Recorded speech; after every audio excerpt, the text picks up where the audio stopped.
ঝোপের আড়ালে লুকিয়ে ছিল বাঘ। সুযোগ বুঝে ঝাঁপ মৎস্যজীবীর উপর। পেটের টানে জঙ্গলে গিয়ে ফের মৃত্যু সুন্দরবনে। অঞ্জলি সিল্ক, শিমুলতলার মোড়, বনগাঁ এখন এক নতুন রূপে, নতুন সাজে। জীবন জীবিকার সন্ধানে বাঘের ঘরে যেতে হয় মানুষদের। বলা ভালো, পেটের টানে বাঘের ঘরে যান তারা, যেখানে প্রতি পদে পদে রয়েছে বিপদ, মৃত্যু ভয়। সব জেনেও সংসারে একটু সচ্ছলতার জন্য প্রাণের ঝুঁকি নেন এই মানুষগুলি, যার ফলে বারে বারে ঘটছে বিপদ, ঘটছে প্রাণহানি। এমন একটি মর্মান্তিক ঘটনা আবারও সামনে এলো। জানা গিয়েছে, কাঁকড়া ধরার সময় সুন্দরবনের নৌকা থেকে এক মৎস্যজীবীকে টেনে নিয়ে যায় বাঘ। এমন চাঞ্চল্যকর ঘটনাটি ঘটেছে দক্ষিণ ২৪ পরগনার সুন্দরবনের বনি ক্যাম্প সংলগ্ন সিঁদুরকাটি এলাকায়। স্থানীয় সূত্রে জানা যায়, গত মঙ্গলবার কুলতলির মইপিট কোস্টাল এলাকার নগেনাবাদের বাসিন্দা তাপস হালদার, বয়স ৪৫ বছর, জঙ্গলে গেছিল কাঁকড়া ধরতে। তার সাথে ছিল আরও দুজন সঙ্গী, গোপাল পাইক এবং নেপাল পাইক। ম্যানগ্রোভ অরণ্যে যে বিপদ ওত পেতে রয়েছে তা কেউই খেয়াল করেননি।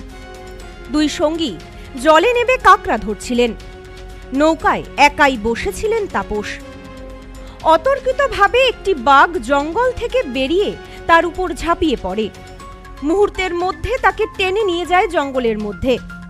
চোখের সামনে সঙ্গীকে বাঘে টেনে নিয়ে যাচ্ছে, এমন দৃশ্য দেখে দুই সঙ্গী চিৎকার শুরু করেন। তাদের চিৎকারে ছুটে আসে আশেপাশের বেশ কয়েকজন মৎস্যজীবীরা, কিন্তু তাদের সব চেষ্টাই যায় বিফলে। বাড়ির সামনে জঙ্গলে গেছে মঙ্গলবার, ওই ৯টা-১০টার দিকে বেরিয়েছে, নদীতে গেল। আজকের কি বার? শুক্রবার। আজকে শুক্রবার। খবর আসতে বলে নদীতে পড়েছে। গোপাল পাইকের লোক গেছিল, ৩ জন গেছিল। আর কে কে? নেপাল, গোপাল আর আমার স্বামী। কি নাম তোমার স্বামীর? তাপস হালদার। হ্যাঁ, কি হলো তারপর? তারপরে ওই তো খবর আসতে বলে জঙ্গলে পড়েছে। মানে জঙ্গলে কি পড়েছে? আমার স্বামী বাঘে নিয়ে না, বাঘ টেনে নিয়ে চলে গেছে। হ্যাঁ, গভীর জঙ্গলে তাপসকে টেনে নিয়ে যায় আক্রমণাত্মক বাঘ। তাপসের সঙ্গীরা গ্রামে ফিরে আসে। খবর দেয়া হয় বন দপ্তরকে এবং মইপিট কোস্টাল থানার পুলিশকে। সূত্রের খবর, মৃতদেহ উদ্ধার করা হয়। ঘটনায় কান্নার রোল গোটা গ্রাম জুড়ে। বেশ কয়েকদিন আগে সুন্দরবনে মাছ ধরতে গিয়ে বাঘের আক্রমণে মৃত্যু হয়েছিল অপর এক মৎস্যজীবীর।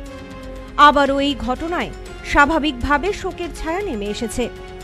দুঃখের কারণ, গত মঙ্গলবারে আমার বাড়ির প্রতিবেশী এক ভাই নাম তাপস হালদার নদীতে কাঁকড়া ধরতে গেছিল, জীবিকা নির্ভর করে কাঁকড়া ধরে। কিন্তু দুর্ভাগ্য, হঠাৎই আজকেরই খবর আসে যে উনি বাঘে আক্রান্ত হয়েছে। সঙ্গে আরও দুজন ছিল, মোট ৩ জন গেছিল কাঁকড়া ধরতে। 2 জন ফিরে আসে, তারা খবর দেয় তাকে বাঘে নিয়ে চলে গেছে। খুব গরিব মানুষ এরা, যতক্ষণ জঙ্গলে মাছ কাঁকড়া ধরে ততক্ষণ এদের সংসার জীবিকা নির্ভর হয়। এদের একজন ছেলে আছে, একটাই ছেলে, সে প্রতিবন্ধী, সে কোনো কাজকাম করতে পারে না এবং কুড়ে ঘর, মাটির ঘর, একদম নদীর সংলগ্ন এলাকায় ওর বাড়ি। তো আমি দুঃখের সহিত জানাচ্ছি সরকারের কাছে, যাতে করে এই ফ্যামিলিটা সুযোগ সুবিধা সরকারিভাবে পায়। এবং বডি তো আমরা এখনও পাইনি, তো লোকাল থানা মইপিট কোস্টালকে জানিয়েছি, বন দপ্তরকে জানিয়েছি। ওরা আমাদেরকে আশ্বাস দিয়েছে কালকে সকালে ওরা যাবে স্পটে। এ বিষয়ে প্রত্যক্ষদর্শী নেপাল পাইক বলেন, গত মঙ্গলবার সুন্দরবনের গভীর জঙ্গলে মাছ ধরার জন্য বৈধ পাস নিয়ে গোপাল পাইকের নৌকা করে সুন্দরবনের জঙ্গলে যায় কাঁকড়া ধরার উদ্দেশ্যে। শুক্রবার বিকেলে নৌকাতে বসে থাকা তাপস হালদারের উপর আক্রমণ করে বাঘ। তাপসকে মুহূর্তের মধ্যে গভীর জঙ্গলে টেনে নিয়ে যায়। আমরা চেষ্টা করি, কিন্তু বাঘ তাপসকে টানতে টানতে জঙ্গলে নিয়ে যায়। আমাদের সব চেষ্টাই বিফলে যায়। এরপরে আমরা গ্রামে ফিরে আসি। এসে সম্পূর্ণ বিষয়টি বন দপ্তর কর্মী এবং মইপিট কোস্টাল থানার পুলিশকে জানাই। জঙ্গলে গিয়েছিলাম আজকে 4 দিন। এটা আমার দাদা তাপস হালদার। এই কাঁকড়া ধরতে গিয়েছিলাম, ওই আমার মাথাটা ঘুরছে, আমি কিছু বলতে পারছি না, আমার সামনে মনে আসছে না। ওই আমার দাদাকে তাপস হালদার, তাপস হালদারে কোথায় বাড়ি? মুইপিন নাগে না।